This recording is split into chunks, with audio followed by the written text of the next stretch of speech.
Hello and welcome to the Wolfchase Toyota Insider, the Memphis Tiger Network. I'm Jeff Private alongside Melissa McFerrin and Coach over the weekend. Split up here with a road game and a home game. Start off Friday afternoon and a kind of a late afternoon 5:15 game over at Little Rock.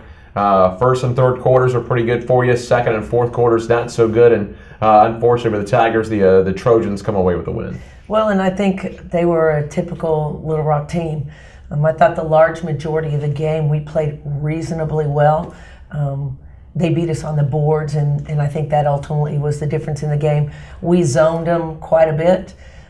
They had not been shooting the three well, but they hit two critical threes that probably was the difference in the game. Opened up we didn't have a great end to the third quarter, and they hit those two threes and opened up a gap, and that's against a good team. They open up the gap, and they're playing 3 yards in a cloud of dust, so to speak, in basketball terms. And all of a sudden, the fourth quarter was about possession. Brianna Wright had a double-double in that game, but your other posts have been pretty consistent for you this year. It was just a night where they all got in foul trouble, and that really kind of messes up how you want to rotate them around. We've been living on our post-production. We haven't shot the ball extremely well, and that doesn't matter if it's Ariel or Mariah or Taylor, and we consider them our shooters. But we haven't gotten a lot of production out of them, and we've been living and dying on our post players. And when they got in foul trouble, it truly did change.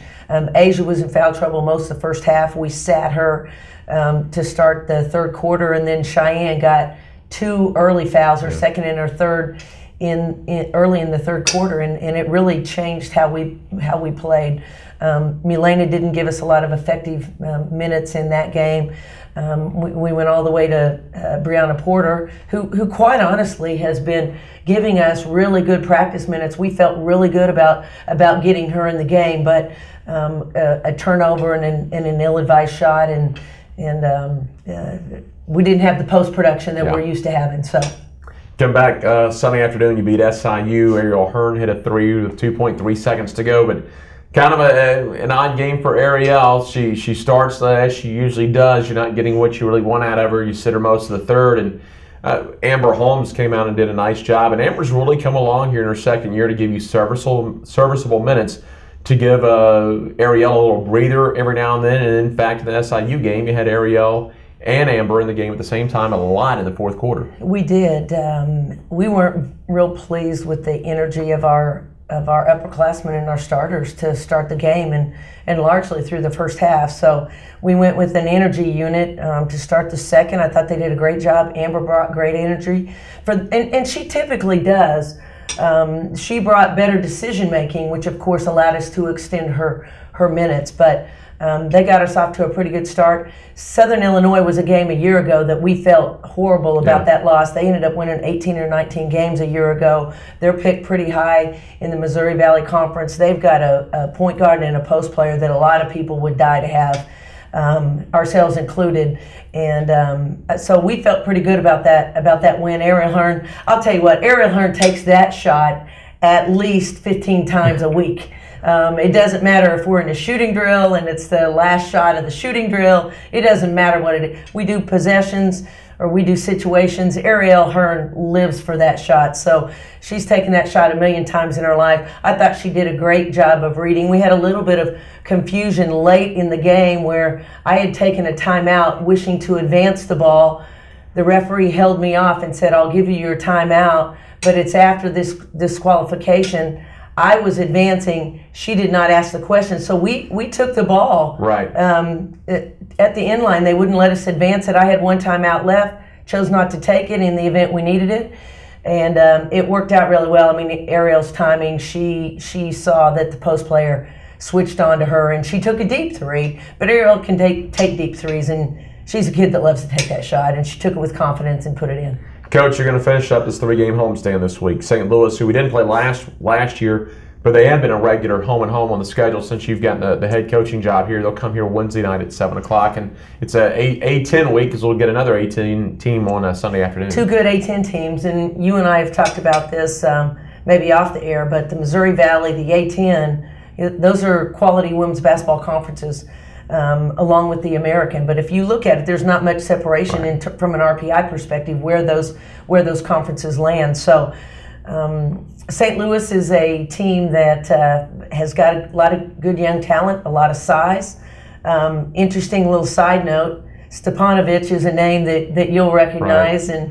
and her father is the Stepanovich, and he and I, our years crossed at Mizzou, right. but he's got a young daughter that's a very good post player, and so we're going to have our hands full with that. As well with George Washington, but St. Louis is a very, very good team. I told our players yesterday in practice they may be the best team we played yet this year because they've got depth, they can spread the floor, they've got significant post presence. I think it's going to be a great post matchup and a good team to play at home this year. That's St. Louis Wednesday at 7. George Washington's going to be Sunday at 1 o'clock. Travel arrangements bumped up from your usual 2 o'clock to 1 o'clock. GW, one of those sneaky top 25 teams. I always think about them like I think about Wisconsin, Green Bay.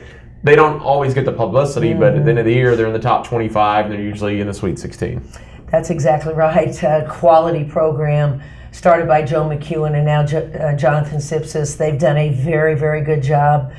Jonathan, of course, we know came from Notre Dame and a great tradition there in that program. They're in the top 25 right now. They're going to be in the top 25. They'll remain in the top 25, and you're right. They'll probably be in the Sweet 16 before it's all over. We went to their place a year ago, didn't play very well.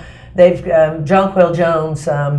Wow, she may be a top 10 pick in the WNBA draft this year. She's long, she's athletic, she's talented, she can score in a lot of different ways. We're glad to have him back on our home court this year. Again, big week for us, but a big week of opportunity also.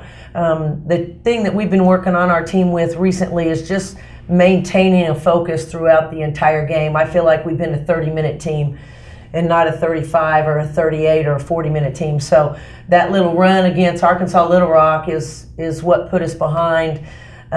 Southern Illinois put a little run on us also, and we've got to guard against those things right now. Our team has got to grow through that, as well as on the rebounding front. Those are the things that we've really got to focus on right now. And got to take advantage 2 home games because then you go on that long road trip next week. Absolutely, and it's not a road trip that a lot of people. It's a tough road trip. Yeah. When we're going to Minnesota, they took a couple losses early on, but they've got their 6'3" junior college player back now in Carly Barnes, which is a name that we know well. Marlene Stallings is doing a great job at Minnesota. I saw that Central Michigan put about 106 or 7 on the board the other day, yeah. So we know what they can do. All right, Coach, we appreciate it as always. Thanks, Jeff. Head Coach Melissa McFerrin, I'm Jeff Brightwell for the Wolfchase Toyota Insider on the Memphis Tiger Network.